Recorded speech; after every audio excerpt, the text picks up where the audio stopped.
Bonjour, je vous présente cet ouvrage. Michel Foucault, du gouvernement des vivants, cours au Collège de France, 1979 et 1980.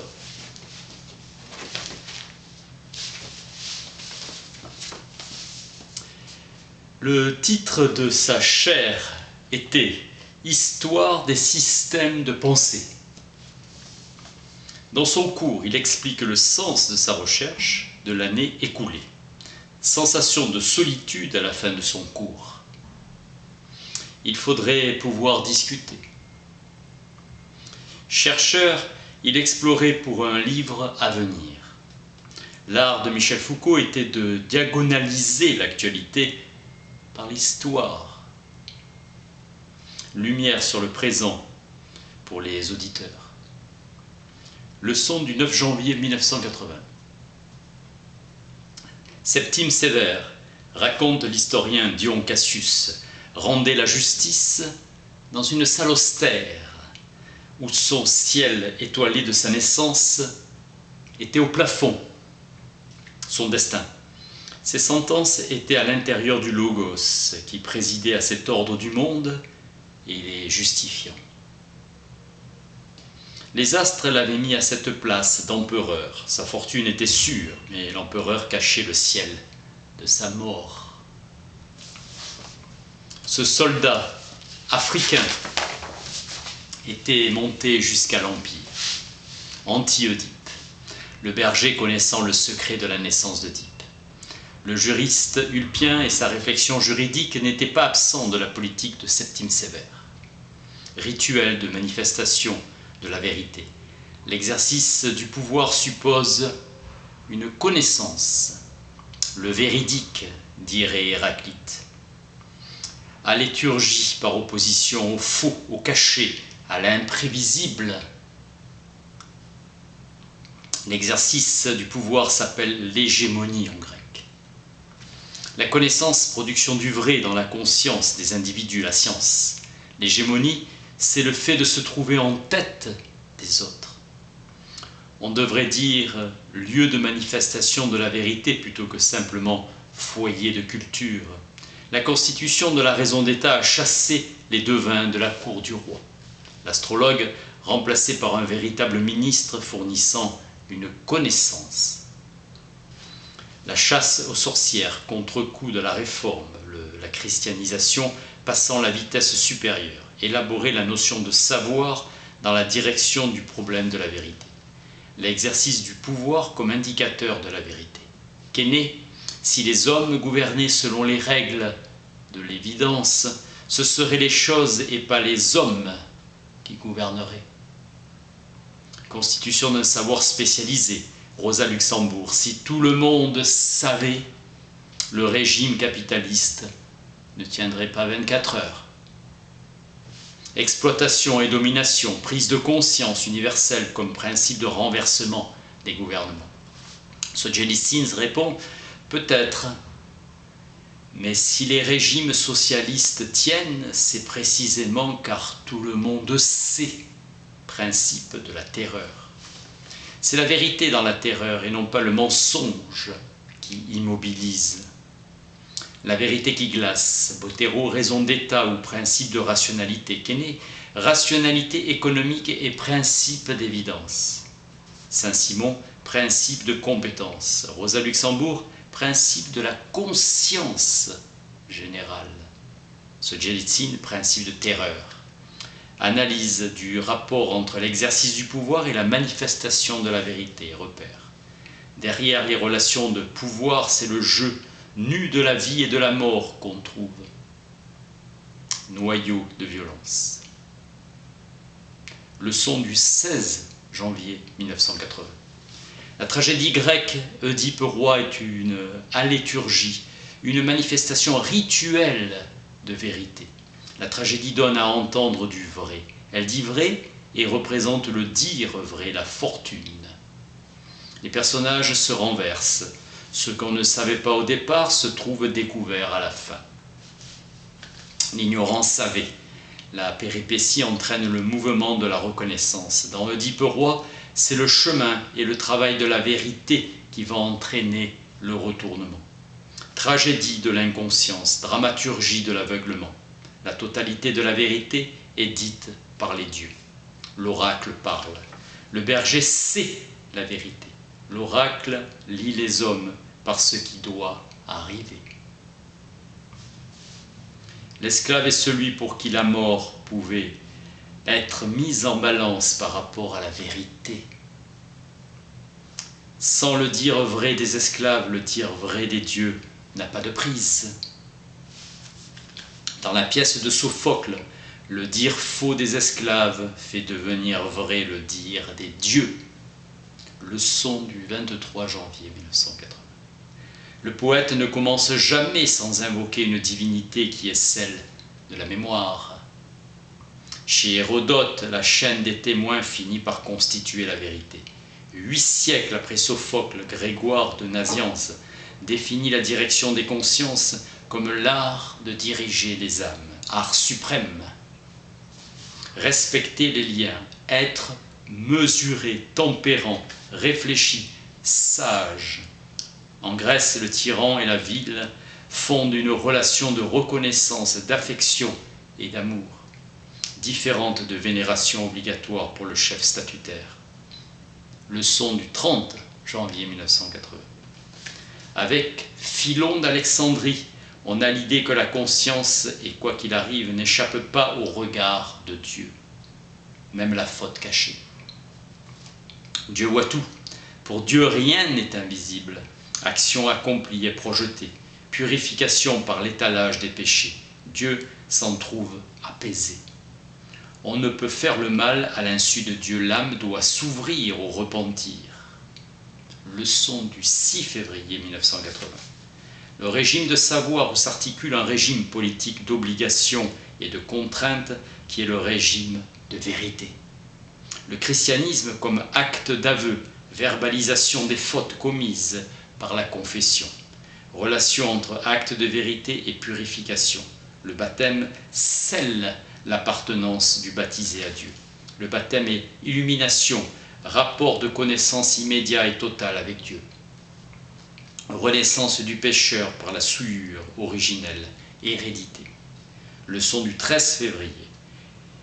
Tertullien définit dans le baptême la relation entre purification de l'âme et accès à la vérité, constituant un rapport de connaissance où l'âme est objet.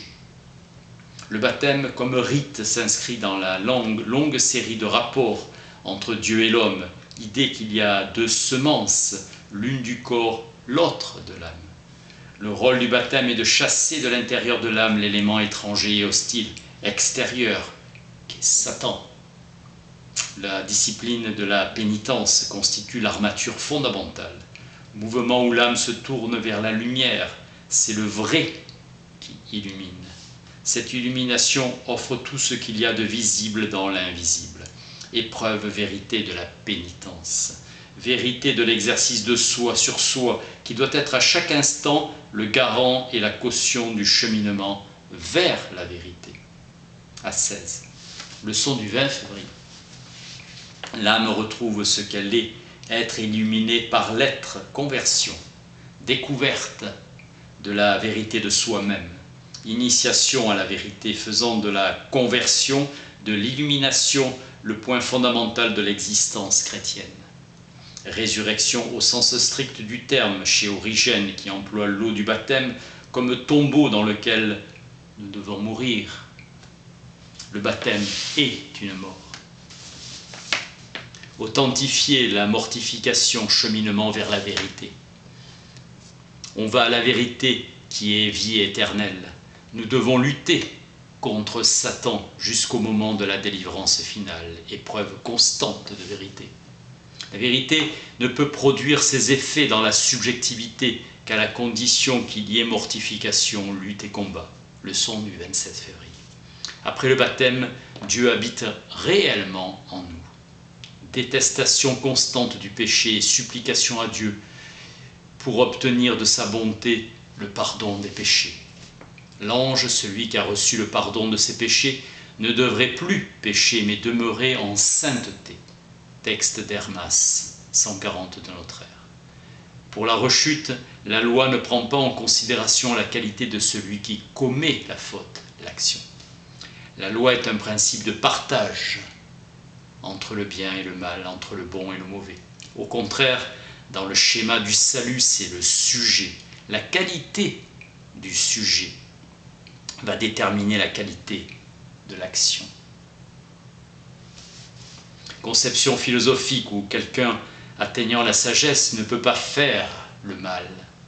Leçon du 5 mars. Dans la conception chrétienne, dès le 1er siècle, le baptême est unique. Il ne peut être répété. Imposition d'une main qui a une valeur d'exorcisme et la fonction d'appel à l'Esprit Saint. On chasse l'esprit mauvais. À l'intérieur de la pénitence, il y a acte de vérité. Pénitence canonique, plus tardive, d'une dimension dramatique.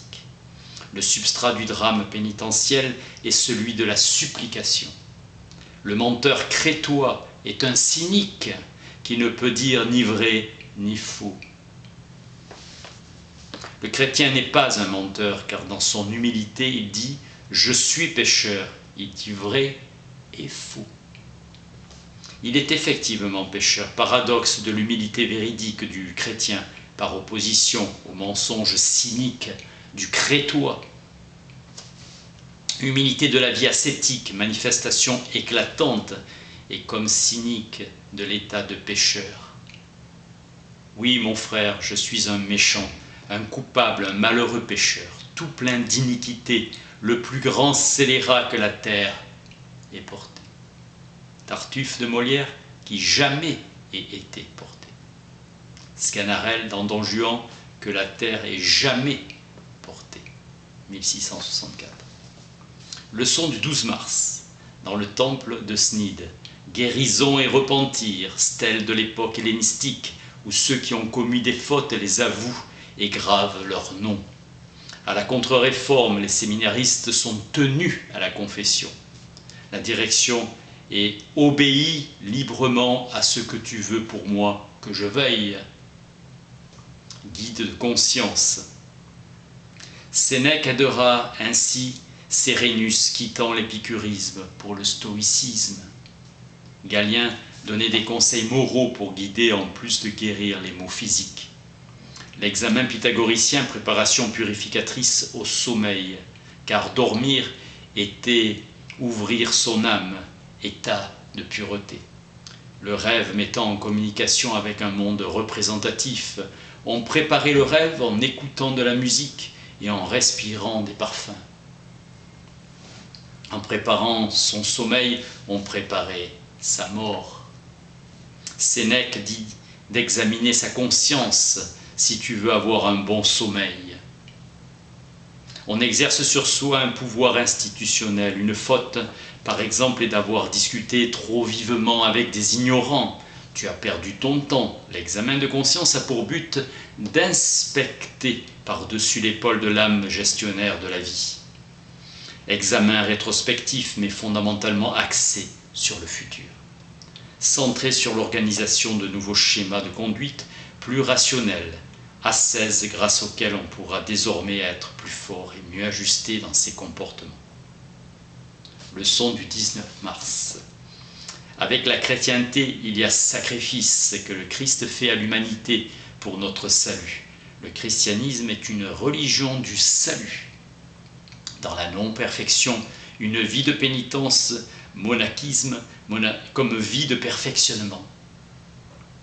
Objet de la vie monastique, fin de la vie parfaite, les monastères seront appelés des écoles philosophiques.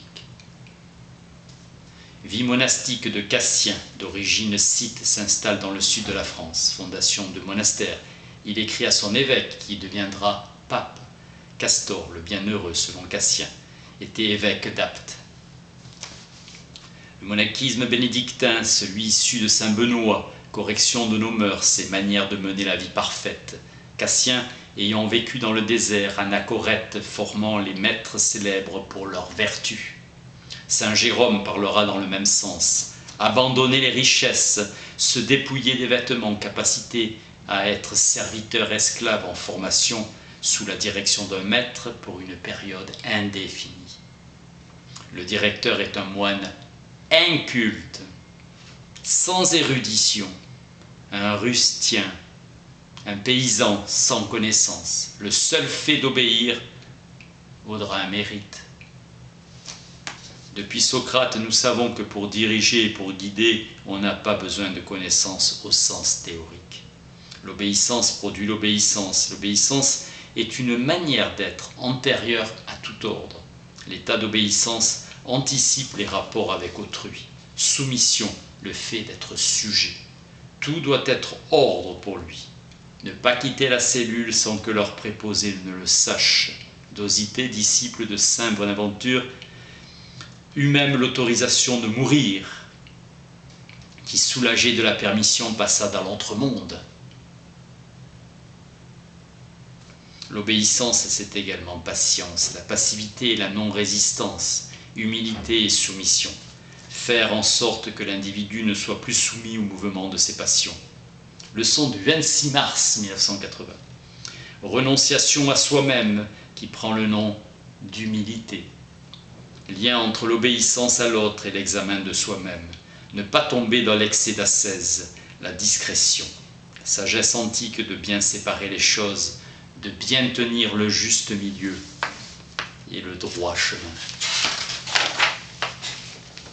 La tâche du salut implique bien un travail de perfectionnement, mais ne postule pas l'existence de la perfection.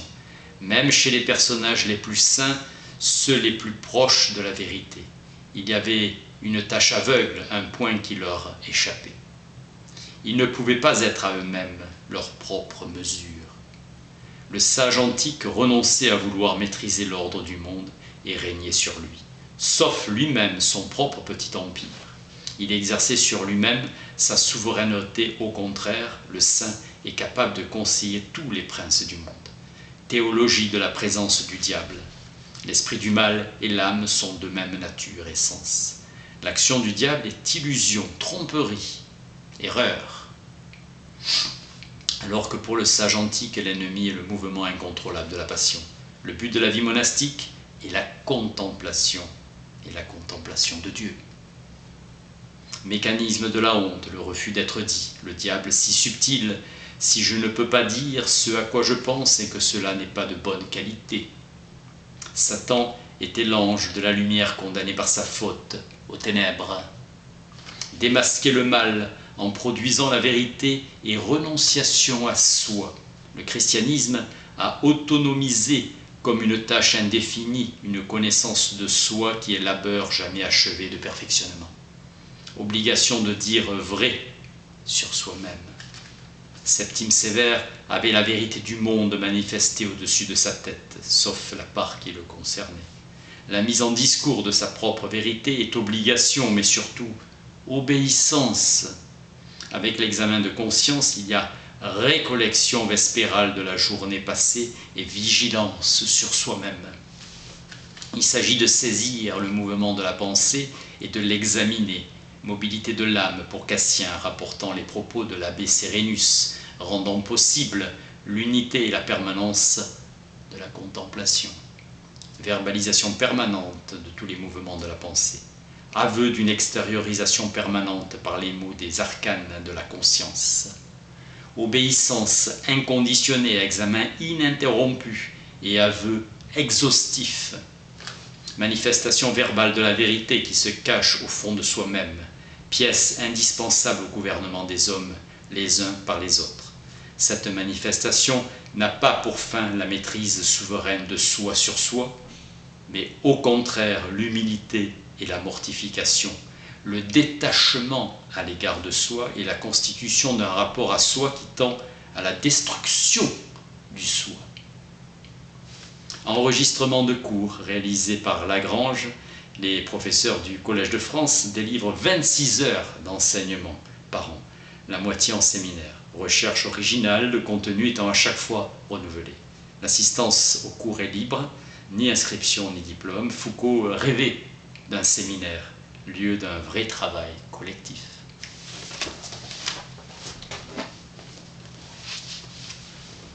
Michel Foucault, du gouvernement des vivants, cours au Collège de France, 1979-1980. Merci.